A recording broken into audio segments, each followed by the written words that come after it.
Ancestral ప్రాపర్టీని మనం gift are will ద్వారా ఎవరికైనా ట్రాన్స్ఫర్ చేయవచ్చా? అసలు అలా ట్రాన్స్ఫర్ చేయొచ్చో లేదో తెలుసుకునే ముందు జస్ట్ అసలు యాన్సిస్ట్రల్ ప్రాపర్టీ అంటే ఏంటో తెలుసుకుందాం. యాన్సిస్ట్రల్ ప్రాపర్టీ అంటే గ్రాండ్ ఫాదర్ ఆర్ ఫాదర్ నుంచి సంక్రమించే ఆస్తిని యాన్సిస్ట్రల్ ప్రాపర్టీ అంటారు. అలా వచ్చిన ఆస్తి జస్ట్ మనం కోపార్ట్నర్స్ అంటే co owners with our legal heirs, అంటే మన వారసులకి ఆ ప్రాపర్టీని మనం షేర్ చేయాల్సి ఉంటుంది. We are not absolute owners of that property.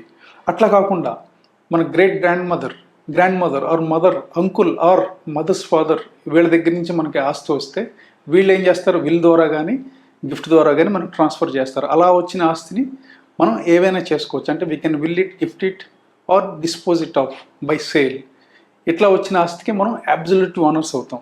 అట్లా కాకుండా మనకి యాన్సిస్ట్రల్ ప్రాపర్టీ ఏదైతే వస్తుందో ఆ ప్రాపర్టీని మన వారసులకి షేర్ చేయగా మిగిలింది ఏదైతే ఉంటుందో మన షేర్ ఏదైతే ఉంటుందో ఆ షేర్ని మనం కావాల్సిన విధంగా ట్రాన్స్ఫర్ చేసుకోవచ్చు. అంటే విల్ ఇవ్వచ్చు, గిఫ్ట్ ఇవ్వచ్చు ఆర్ సేల్ చేయవచ్చు.